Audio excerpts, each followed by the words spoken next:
Hello. Welcome to Cringe Music Podcast episode I lost track again. Oops. Um 18 or something. We're getting pretty close to 20 here. I'm sure when I go to edit the videos I'll be like, we're on this number, you dingus. Um but anyway, albums this week. Clipping, Splendor and Misery, Five Finger Death Punch and Justice for None, and Reverence by Parkway Drive. So, I figure we'll talk about mine first because I have a lot of things to say about it. There's kind of some in-depth stuff that I'd like to go into. So, Clipping, I've talked about them last season. I talked about their album, There Existed an Addiction to Blood, which was them kind of using horrorcore with their already established kind of noisy hip hop thing. And I like that album a lot. The single track off that album, "Nothing Is Safe," kind of had some John Carpenter influences that I really liked a lot. And the follow up album that they did to that this past October, what the fuck is it called? Visions of Bodies Being Burned, um, was even better. Like what a follow up! It was so great. I love that album a lot. But their album Splendor and Misery is kind of unique in that it's a concept album, but it's like really in depth. So kind of the story behind the album is there's uh, a slave uprising on a spaceship, and the story is kind of told from the perspective of the sole survivor of that uprising. And the ship's AI initially sends out a distress signal, kind of saying, hey, there's some shit going on. And then the AI kind of falls in love with the sole survivor. And by the end of it, he's over the course of the album, he's just kind of like trying to rap over the noises that the ship makes. So the album does a pretty interesting thing with sound. Producers Jonathan Snipes and William Huston did a really good job with sound on this album, trying to emulate what a futuristic spaceship might sound like. So the freestyle tracks are the sole survivor kind of rapping over the noises that the ship makes, and then by the end of it, he's just kind of like obsessing over using hypersleep as a shortcut to dealing with his situation. And then by the end, he's just gone through hypersleep so many times that he's not really sure what's going to happen this final time. And so the closing track is just kind of the AI just lamenting this, like not sure what's going to happen during their final hypersleep. And there's like references to African mythology and American slavery, and I just think it's a really fucking cool album. Yeah, I mean, um, when I first started listening to it, and I remember that Steven didn't particularly like this album, I was like, not necessarily on guard, but I was like trying to listen. I was like, what was it that he wouldn't like? Um, and then immediately, like within the like first or second song, I was like, I'm already hooked. I was like, I'm already gonna really enjoy this.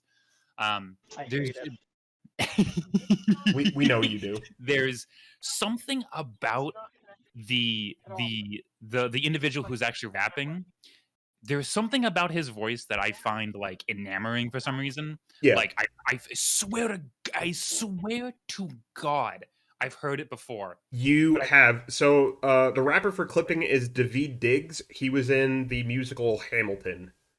yes, that is why, because I've heard this exact rapping style in Hamilton. I was like, why is it so Yeah. familiar? So I I think I love David Diggs is probably my all-time favorite rapper, and for a good reason.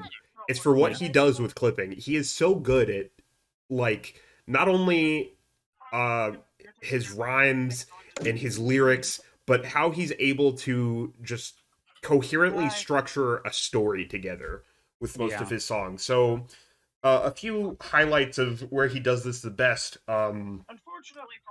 Body for the Pile off of Visions of Bodies Being Burned is probably my all-time favorite Clipping song. Nothing is Safe off of There Exists an Addiction to Blood is also really good. He's just Mhm. so good at just telling a coherent story, and Yeah. his flow is just so good. I'm definitely gonna have his flow to me is very it's so refined, and he delivers it in such a way that it makes me just want to hear this man talk. Like it's hard to explain other the fact that it sounds like someone that could be just drawn to a voice. I'm definitely gonna have to go back and listen I to this hate again. that I agree. Yeah. I feel like that's just gonna be the entirety. It's just I hate it. I hate it. I hate it. I hate it. Just I hate that I have to agree is what I was saying. It's oh, okay. I'm good. sorry. I couldn't hear Like at telling a story, he's good. you. But here's the problem. Yeah. Okay. I'm autistic. I Yeah. fucking hate repetitive sounds Fair. more than anything on this earth. So a lot of clippings, instrumentals and stuff use very repetitive sounds. Even on this album, you've probably noticed like Yeah, yeah. Yeah. there's repetitive and shit, and especially harsh noise really, really triggers me, and I go into tism fits. Like I can't. I didn't even make it all the way through this album because even though I really liked the story he was telling, the beeps and the like whirring noises and stuff were driving me up a fucking wall. And like 3 or 4 before Oh. you get bad. Oh. That's a new one. That is new. That's interesting. It's Steven, you just had a really interesting glitch in your That audio. didn't about. I've never heard this. I think I made it to track. He's good. Like, don't get me wrong, but like, it's bad. I can What's understand that? how this would be. Okay, his Steven, Jesus fuck, your mic is What doing some is So- shit. happening? so your audio, I don't know where you're at, what's going on with your cell service, because I know that you're on Discord on your phone. Your audio is just like glitching in such a way that it's like It's like repeating the lagging. same like one sound. It's lagging so hard that it's trying to catch up and then glitching with like half of the other audio. It's interesting. I haven't heard this before. This is a brand new audio Clicking glitch I've never heard. Did my very earbuds? Clipping is to blame for this. We Ugh. knew it. Can hear me now? Does it sound better A little bit. in here? Okay. I mean, I can definitely. Yeah, I understand. I think it's I- fair that the harsh noise. I understand where you're coming from because that would definitely be off-putting.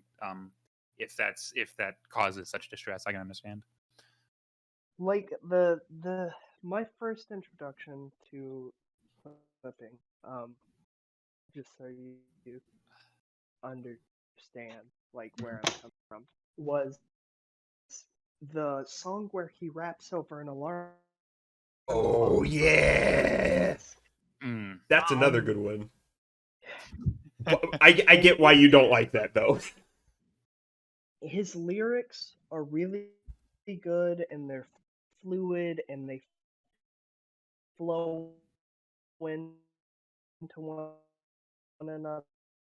You're lagging So real when hard, dude. First heard it, I was like, okay, I kind of dig the lyrics, Mm. and then Are we and sure then Steven's not in my Russia? brain started to say, "Hey, what's that beeping? I'm at home. I don't know You what." you might have to like reset your router or something because it's fucking up real hard. Yeah. But just to give you background information on the song he's talking about. So on Clipping's self-titled album, there's a song called "Get Up." What? What? Uh-huh.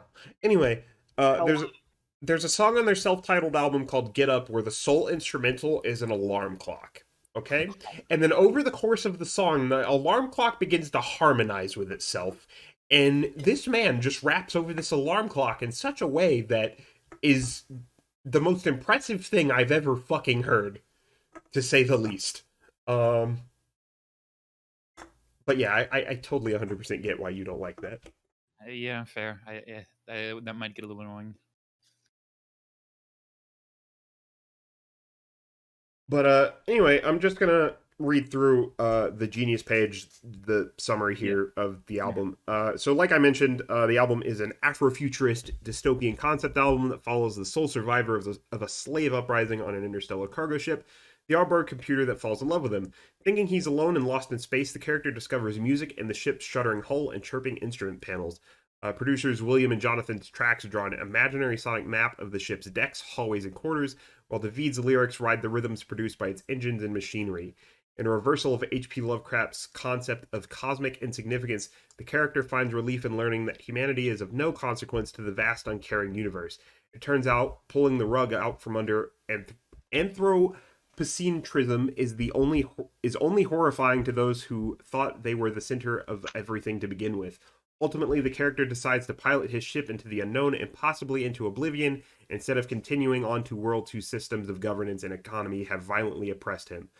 Before the album's recording, Clipping's members read sci-fi books from black writers like Octavia Butler, N.K. Oh. Jemisin, and Samuel R. Delany. Title of the album is a reference to Delany's unpublished novel, The Splendor and Misery of Bodies of Cities, the sequel to Stars in My Pocket Like Grains of Sand. In 2017, the album was nominated for a Hugo Award in the category of Best Dramatic Presentation Short Form.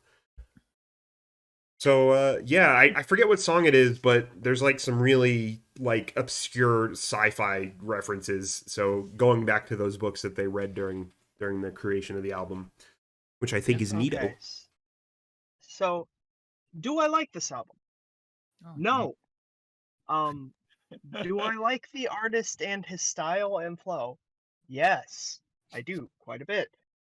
But see, autism is a blessing and a curse because with it comes savantism, which means I learn things really quickly, and I'm really, really good at a select few things like automotive repair and mechanics, and computer repair and computer mechanics and dynamics.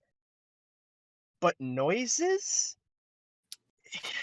That's why music is so important to me. It's like good music can make or break me.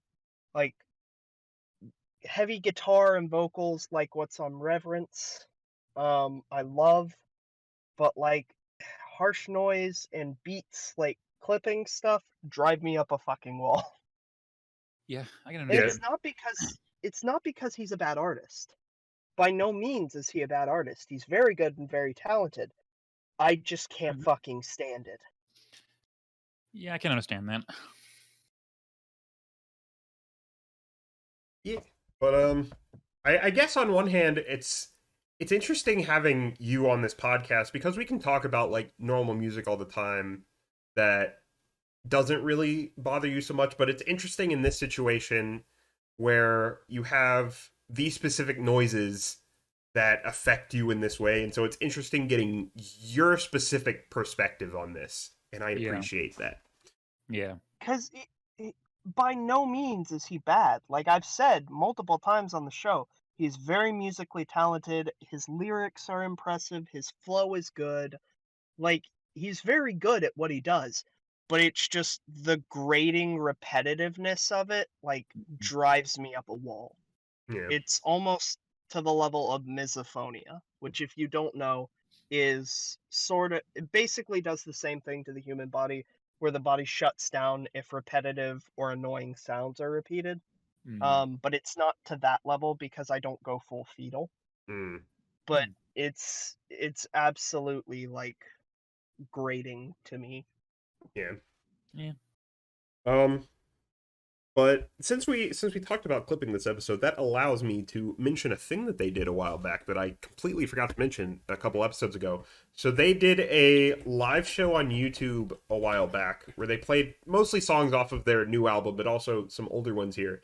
And I just need to talk about how good that show was. Like the way that the songs transitioned into each other was the highlight of the entire thing. It was so perfect.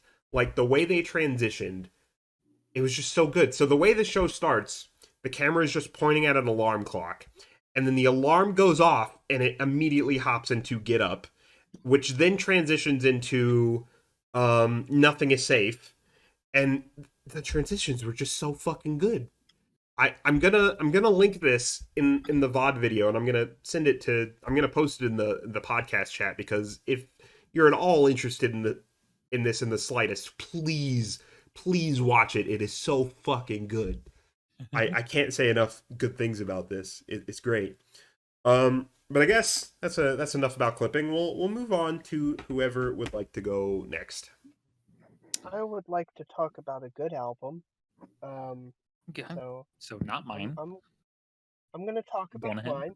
Yeah, wild concept. You figured that out really quickly. Concept that I picked a shitty album on purpose.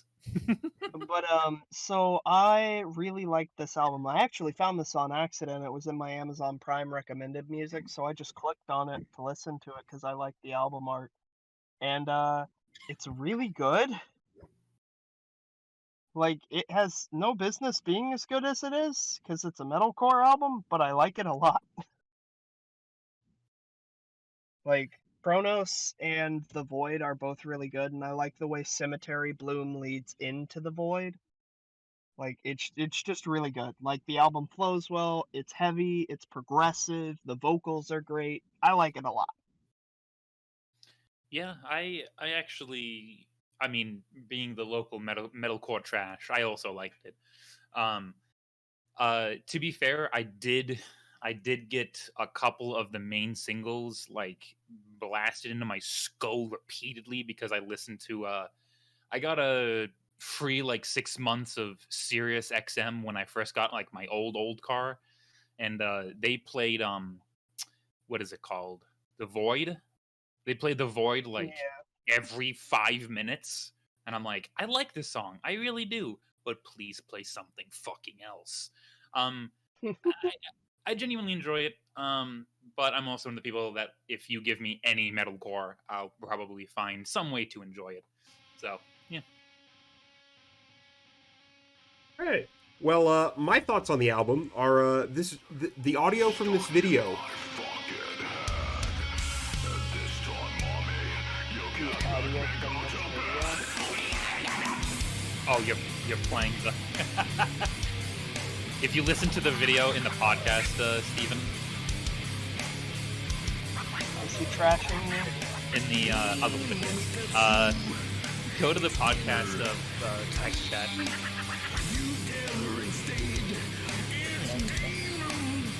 There's a video that is basically his notes on both of our albums.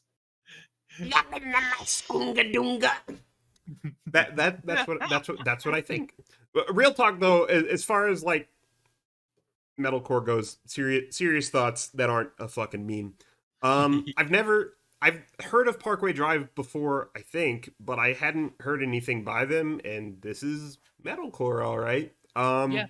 Didn't really stand out to me in any way. And listening to this immediately after the Five Finger Death Punch album, I couldn't help but meme on it the same way I did Five Finger Death Punch. Yeah, it was all right. Yeah, I mean, it felt like this is, I don't want to say like a this has very good examples of what you would consider like the era, like when this was made metalcore. This is a good depiction of what metalcore was at the, I mean, this is what, 3-4 years ago. It's not Yeah. that old, but like it was still a good idea of metalcore that was super popular at the time. Although I did get to see Parkway Drive live once, pretty fucking good. Yeah. Stallman says he tried listening to it, still doesn't like Parkway Drive, like the opening track, but metalcore, especially 2000s groups just can't get into, like Killswitch Engaged, with Howard on vocals being the exception. Okay. Hate to say it, but this album is kind of butt rocky with addition to metalcore. Yeah, I see that. It's another song that was easier to play on the radio.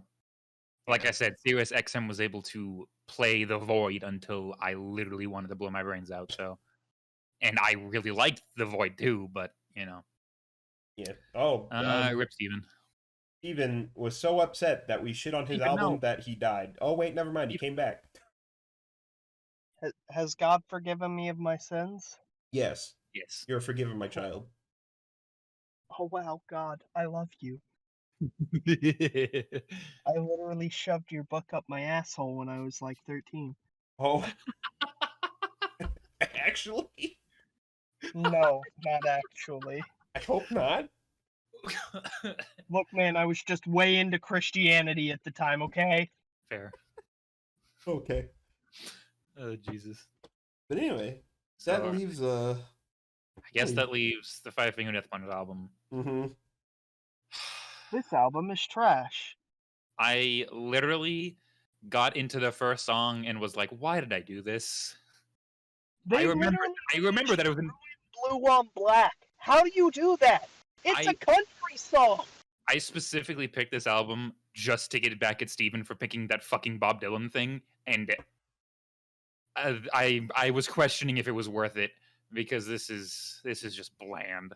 This is such a boring fucking. If you could call a metal album boring, it'd be this one. Every other track sounds almost identical to each other. The ones that don't sound identical are 0.1% better than the other ones. Like, the fact that Ivan Moody decided, well, I shouldn't say decided, at some point realized that his really popular songs are usually covers. Looks at House of the Rising Sun, and a couple other ones. He decided to cover Blue on Black and Gone Away. I didn't even realize those were covers. Blue on Black is a country song. Blue on Black is a country song, and Gone Away was originally an Offspring song. Go listen to the Offspring version because it's way fucking better, and you can tell that the lead singer of the Offspring at least sounds like he has an emotion other than me, big man. I'm a big angry man in a big angry band. You're pretty fucking much. Basically, oh my god! Like the thing that I hate is that Five Finger Death Punch now is at their most interesting when they don't sound like Five Finger Death Punch. Yeah, like when he's just singing or vocalizing himself. He has a beautiful voice. Honestly, listening to Champagne again, while I think the pun might actually be one of the most egregious fucking, like, you can tell that Ivan Moody was really fucking proud of the fact that he came up with this pun. Or the fact that he thinks he came up with it, I don't know. But it's like one of the only songs on this album that sounds slightly different than the others. But they're just still so fucking bad. And if you listen to this, and then you listen to, like, Fate, their album that came out, I think, last year or the year before, it's literally every single song's exactly the same. Yeah, man, just for maximum listening effect, I actually put this in my exhaust manifold and put my ear to my muffler so that I could actually get some variance in the sound based on how it was bouncing off my exhaust. Because that somehow has more variance than his fingers moving on a guitar chord, which should never be a thing. I think my wife's vibrator sounds better than his fucking guitar. Like, the thing is like, I know that all of these people can play their instruments, but it sounds like they just it sounds like they were somehow able to get, like, Five Finger Death Punch, like, concentrate, and they were just able to, like, formalize every fucking song so that everything just sounds like, literally every song just sounds like the last song. Like the guitar. I would deadass just rather put a vibrator on a table on high and listen to it bounce around on the wood. I think that would be more interesting than this album. You could make an album entirely from GarageBand, and it would sound less manufactured than these guys right now. So desperately need to stop making. Either Ivan needs to fucking quit, or they just need to fucking stop. This is bad, and F8 didn't get any better.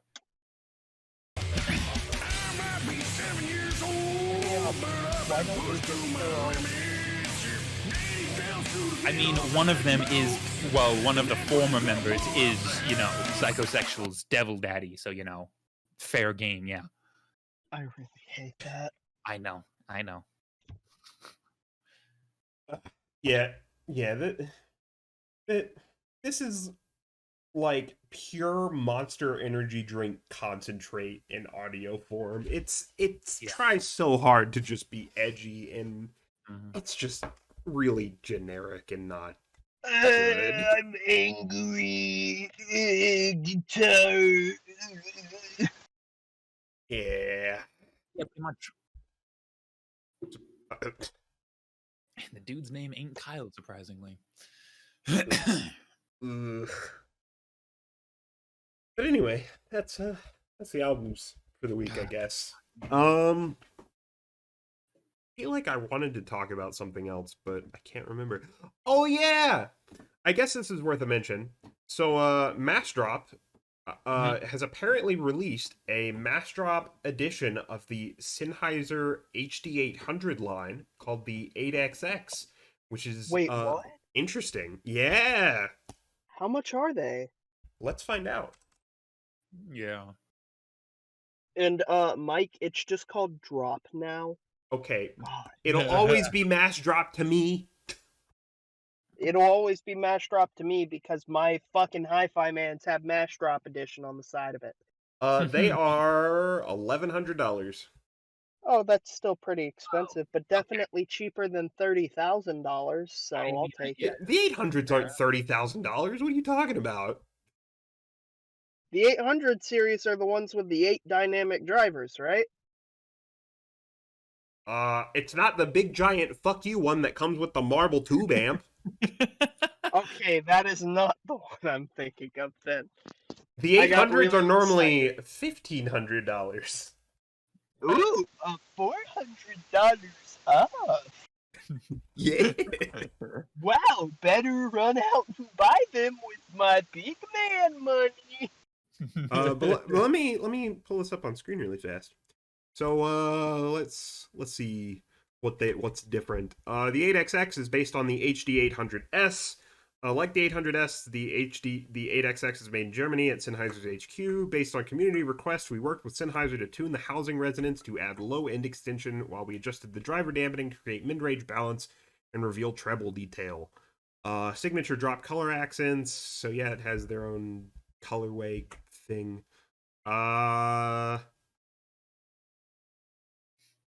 Yeah, things that I don't understand, but it sounds good, I hope. Estimated ship date is November 25th, so pre-order now and forget about it, and then it'll randomly show up at your house, and you'll be like, oh yeah, I bought this. And then it'll be super super happy. I doubt anyone who spends $1,100 is gonna go, oh yeah, I bought this. Well, They'll probably be like, fuck yeah, my $1,100 headphones are finally in. Better hook them up to my $3,400 stack. I was gonna say that would depend on how much money they got. I wouldn't even know what like amp DAC to use to run HD800s. Like, I think by that point you're thinking about a shit Yggdrasil and a Jotunheim or something, which is like their $1,000 shit. So like something that cost about the same as the headphones. Yeah. Yeah. Like, man, look, I'm all for hi-fi audio, but some of the people in the community have too much goddamn money. Yeah. There's a guy Mike was showing me with just a wall of sponsor headphones, and then he's talking about his stack and walking through it, and he's just like, oh yeah, I just bought all of this myself. Yeah. And it's like, oh. Fucking Zeos. Yeah. I wish I could spend 10 grand on headphone equipment. Oh, you talking about Zeos? Yeah. Yeah. Oh, good God. I don't know. What the fuck does this... Does he do something else? What does he do for a living? I think he literally just does YouTube. How the fuck does he make that goddamn much money? He just has such high cred in the audio community that companies just send him things without even asking. They're like, yeah, they're like, yeah, here you go, have some headphones. You don't have to review them, but he's like, you gave them to me, so I might as well. Have you seen this man's house? It's not like a mansion, but it's pretty fucking impressive. Yeah, so for YouTuber money, that's pretty fucking impressive. The thing to consider too, before he had the house, he had 2 apartments. Yeah, one for his audio shit and one to actually like. What do you mean, dude? They were right across the hall from each other too, so he had a gate in the hallway separating his part of the apartment complex. The thing that I don't understand is like he doesn't have he has 250,000 subs. Yeah. If you look at like, other YouTubers, that's not a lot at all. No, it's not. Like his like just mad. A mad lad, if you will. I don't know how this I just don't get it. He probably just goes out and like sells his body on the weekends for headphones. He's just like, hey, I'll let you put it in my ass if you buy me these $3,000 headphones. And fair. some creepy old guy's like, oh, I've actually got them on a shelf right now. You want them? And like another crazy thing that I didn't know about, another hi-fi audio reviewer that I watch, DMS, he works for Abyss. Really? Yeah. Oh shit. Fuck. I didn't know that until recently when he posted a video like going through what a day at the office is like for him, where he literally gets paid to sit around, mostly do nothing except for set up camera equipment occasionally. Sounds that must be nice. That sounds nice, yeah. Yeah. I remember when I used to basically not work. Man. And now I work at a restaurant, and let me tell you, we work. We work a lot. I want to fucking kill myself half the time. Fair. Actually, Steven, while you're here, let me do a thing. So me and Conley talked about a thing that I posted in the Discord a while ago, but you had to bounce, and which I was kind of disappointed about because I wanted your opinions on some things. I have to scroll. I have to scroll up quite a bit to find it.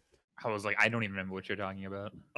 It's the hi-fi iceberg, and then like the right. the thing with all the headphone brands, right?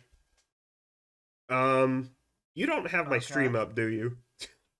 No, I don't. Do I need to pull it up? Yes. All right. Let me figure out how the fuck to do that. Oh wait, I have Twitch on my phone. I'm retarded. It's fine. That's our word. I can say that. Yeah, I will give you that one. I don't think you're Saitoro. Well. Definitely. Syndrome. Yep. Follow. Do I not follow you? No, there it is. Okay, I knew I followed you. Alright, I have entered the chat. Do you see this monstrosity I have on screen? Oh, what is this? The Chad. So pick one and I'll zoom in on it and we can have a look at it.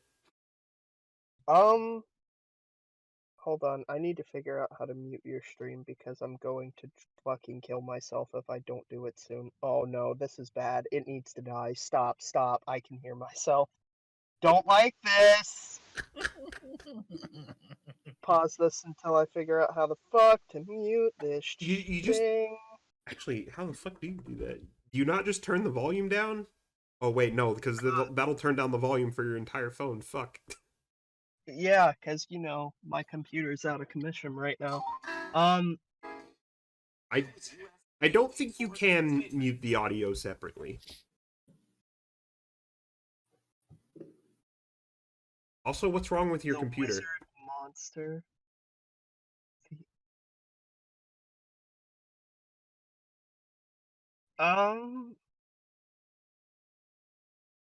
The Chad Hi-Fi Man. The lad.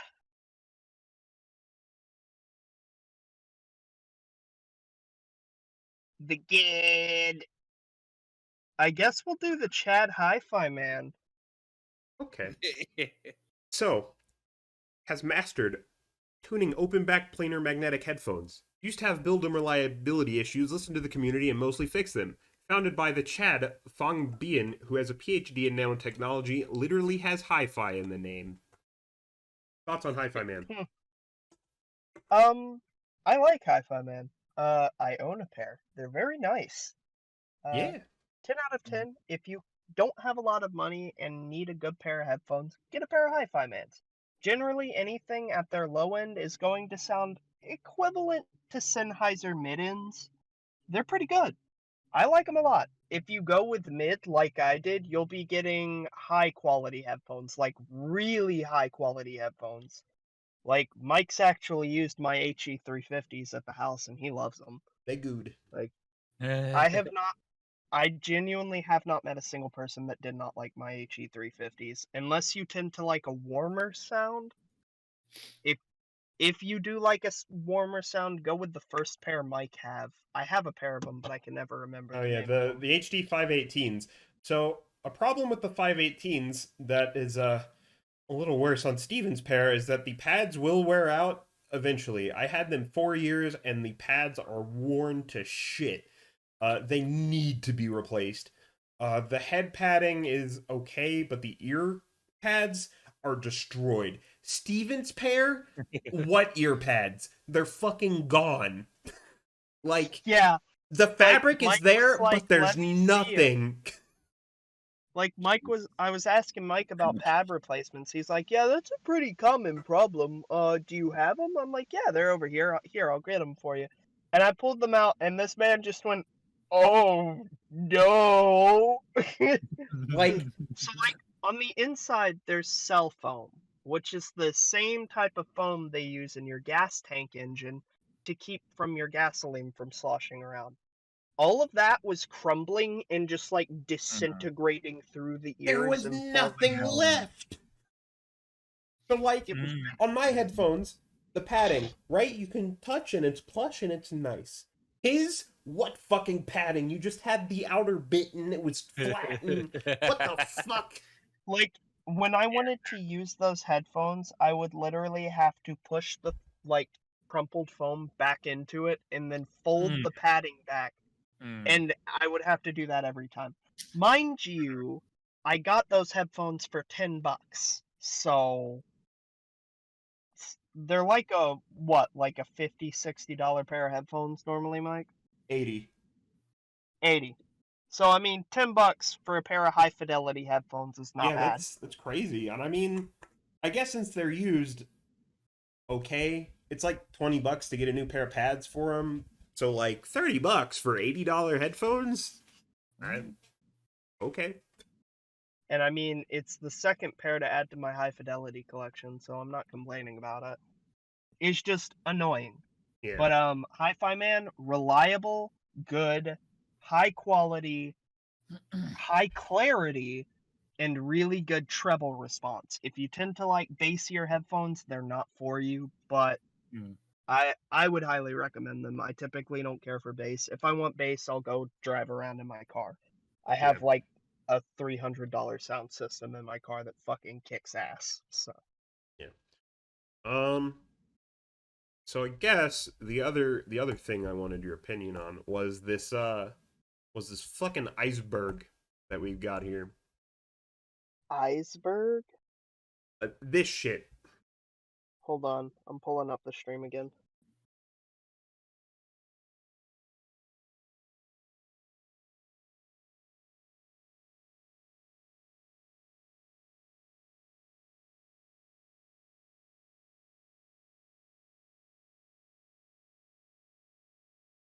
Um,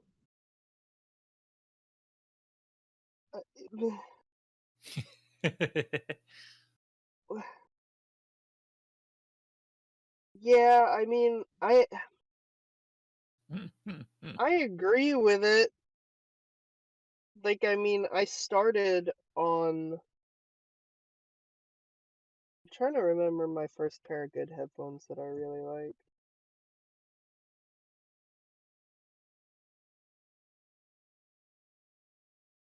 Uh, I had a pair of HyperX's. That's what I had. I had the same pair JoJo used to have.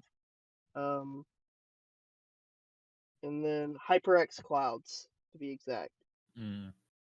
And then I just completely skipped Bayer Dynamic and went straight to Hi-Fi Man. So, and Hey that's guys, the DMS here furthest to. I've gotten Pause. because There we go. poor.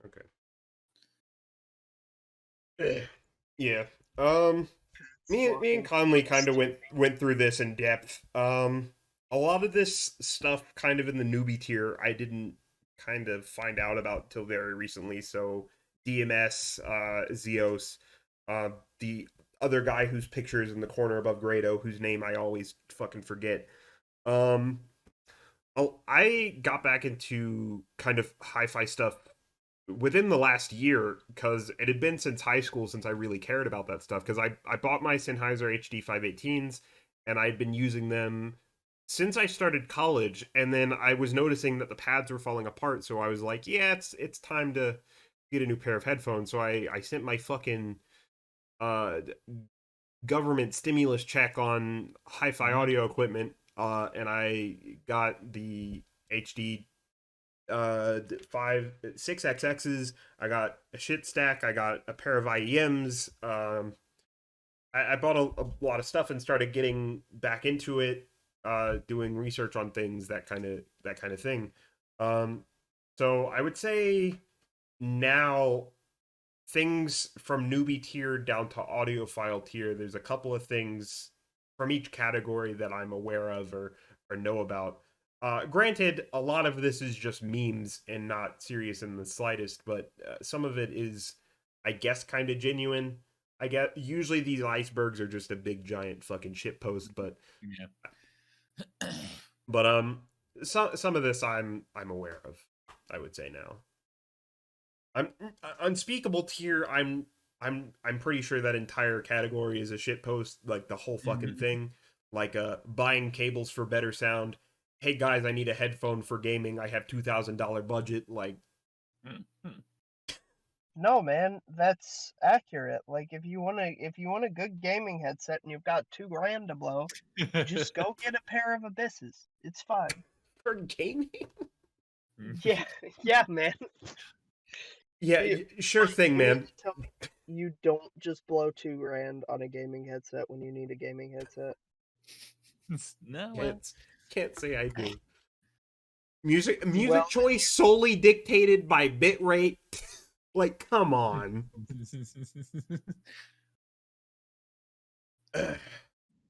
But yeah, that's that. So I guess think before, that does it. yeah, so before we wrap up here, a cool thing that I want to mention that I was just recently made aware of again. There's this cool thing called HiFiGuides.com where if you're trying to decide on audio equipment, whether it be headphones, in-ear stuff, speakers, amps, DACs, you can basically have things given to you. So let's say that you're looking for, I don't know, let's say a set of in-ear headphones, and you can then go by category of how you want them to sound. So say that you want them to sound maybe bright, or new. You can pick multiple things. So and then you can do that by price range. But we're gonna leave it where it's at. So yeah, it'll drop you IEMs, and it'll tell you how much they are and where you can buy them. So I know that the 10T2s are good. They're $50. The Moondrop Starfields that I have are a little bit more. They're about $100, and then it'll maybe show you things that are a little bit the price range only goes to $2,000, so there's something above that, I guess. But let's say that you want maybe a pair of headphones. Do you need an amp for them? Yes. Open headphones. Maybe you want them to be neutral. Your price range is about here, and then we'll do that. Here you go, headphones. It's really gonna recommend me the fucking Abyss Dianas that are outside the price. Everything here is outside the price range. Apparently you can't get any headphones that need an amp that are open back and neutral that are less than $1,000. False! Hi-Fi mans! Literally all hi-fi mans. Just get a pair of hi-fi mans. I think I broke the thing. Let me put the minimum back to $10. Here we go. I fixed it. Apparently it doesn't like if you give it one price. It needs a minimum and a maximum. Yeah. It's just like, oh, you have $1,000 to spend. Have a $40,000 headphone. But Oh, you don't. You're poor. Fucking starve. yeah, I'd say everything that it spit out at me is like good. I've Vocal Elex, Hi-Fi Man Sundaras, the Aeon Open X's, HD 660S's. Though, I would maybe dispute the HD 660S thing because going back to the 6XX's, once you get to the 600 series, the 600s, the 650s, the 660S, there are very minute differences between those three headphones, and by default, it's just get the 6XX. Oh, fuck off, Stallman. Oh boy. Okay, so about headsets. Headsets now have gotten good, I would say, because hi-fi brands are now making headsets. Example, Sennheiser's gaming headsets are actually really good from what I understand because Hear me out. Sennheiser makes good headphones, yes, and they also make good microphones on top of that. So no brainer, they're probably going to be good.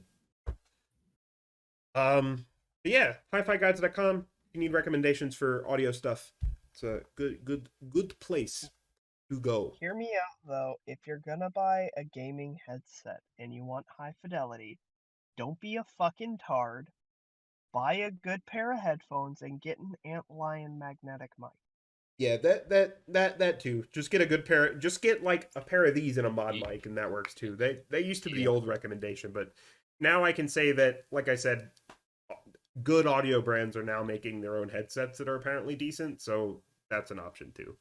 But yeah, it is. I promise I'm not being a truly gatekeeping asshole. I just like to say the word tard a lot. Yeah.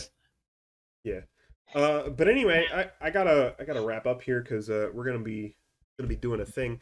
We're continuing the Cringe Crew anniversary event stuff. We're gonna be doing a little movie night in the Discord. Gonna be watching Tenet, which is a really good fucking movie that will fuck you up with the ending. It's a mind fuck. It's a good movie. So if you're interested in watching that with us, we're gonna be doing that in the Discord here pretty soon. I need to set that up. So gotta wrap up here. So yeah, thanks for watching podcast and watching me try to play Division 2, but it crashing and me defaulting to rhythm games as usual. Yeah. You want to do albums or? Yeah, we can do albums real quick. In fact, I think I already know what I'm going to pick, and Steven is going to hate me again. I promise you I'm not doing this intentionally. It's just that I figured I'd get it out of the way. Swans. It's Swans. It's not the 2-hour album though. It's a shorter one. Going to be talking about I think I'm going to talk about The Great Annihilator. Alright, I guess I'm listening to Swans. Haha, I love Swans. I love clipping. It's my favorite. Kill me now. Look, man, I could have been a total and utter complete asshole and picked one of the 2-hour long albums, but I was like, nah. I cry. Look, compared to the trilogy, Great Annihilator's pretty tame. That's fair. I thought about actually, Stallman, you're here. Great Annihilator or Filth? It looks like Stallman's gonna say Filth. I'm waiting. I know you said Filth. I have it. Filth? I'm thinking Filth. That one's pretty short, actually. Also, I think that album's pretty memey. Filth because flex your muscles. You're right. We're talking about filth. I'll do Great Annihilator another time, maybe. Okay. Talking about filth. Hope you like teeth. I hope you like. Oh, that is a short album, Jesus. I hope you like being strong, being hard, and flexing your muscles. So a JoJo's character. You want me to be a JoJo's character? Yes. Well, I'm going to pick a metalcore album that I really, really, really like. Okay. I'm going to pick a Beartooth album. The first one, to be specific. I've heard of them, but know nothing about them. I don't care too much for Beartooth, but I guess I'll give them a listen. Their first album, I think, is most people's favorite, or it's like their like outspoken like best album, I think. No, you know, both of you tortured me greatly, and all I did was pick a good album last. Oh, Uh-huh. Quality reps are where it's at, man. 49 minutes. 49 minutes. So I have to return the favor. Uh-huh. We already returned the favor. You don't have to return it back. Look, call me Sasuke, because the cycle of hate's about to continue, bitch. Fuck off. You're literally watching Naruto right now, you motherfucker. Oh god, what the fuck are you doing now? Just don't be another. So, no, not that bad. How do we feel about scene kids? Please, God. Oh fuck. I mean, depends on the scene. Okay, so this is if you do this, this is going to perpetuate a never-ending cycle of me getting back at you, and I assure you, what I pick the week after next, this upcoming week, you're going to despise because ooh boy, we're gonna go into very weird territory. Oh, bet. So falling in reverse. Uh-huh. Well, thank you for allowing me to instantaneously decide what my next 4 albums are going to be. Oh no. 4 albums? I already have the next 4 weeks planned out. Oh my god, I'm terrified. I wouldn't actually do that. And interested. I don't actually know what I'm gonna pick. I could pick Falling in Reverse and laugh while you guys cry.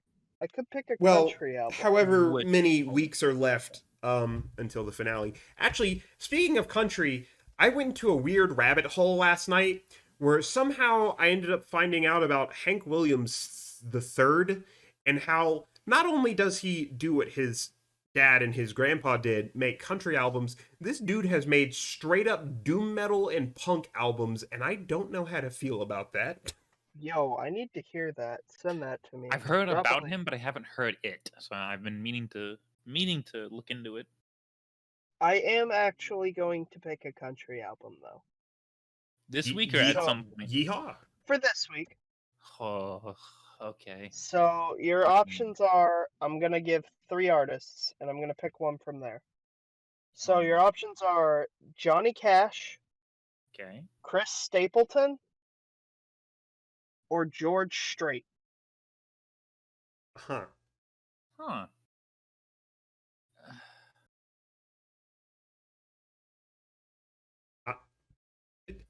Pick your favorite. To be honest, yeah, I wasn't expecting like actual country. I was expecting some like shit bro country. I don't care any of the 3. Chris Stapleton. Sounds good. So we are going to listen to Traveler, which is his 2015 album. I don't think I've really listened to much of Chris Stapleton. I actually like some of his stuff, and I don't normally like country. It's just like a lack of exposure. Like I just don't listen for country unless it's like super big and crosses over into like pop. That's when I notice. So y'all might hate this album, but I actually like a couple of the songs off of here. If you don't like it, that's fine. I'm not gonna judge you for not liking it. It's country. If I don't like it, it's don't just gonna be country. It's just gonna be because it's country, not because Yeah, if anything, it's just because it's country, but we'll see. Can't believe I'm finally bringing country onto the podcast. Yeehaw. Like actual country too, not like pop country. Yeah, it's like true old school outlaw country. Yeah. But yeah, this is a good album. I like it a lot. We'll talk about it more. And I guess that's it. Yeah, that's it. So yeah, we're gonna be that's gonna do it for podcast, like I said.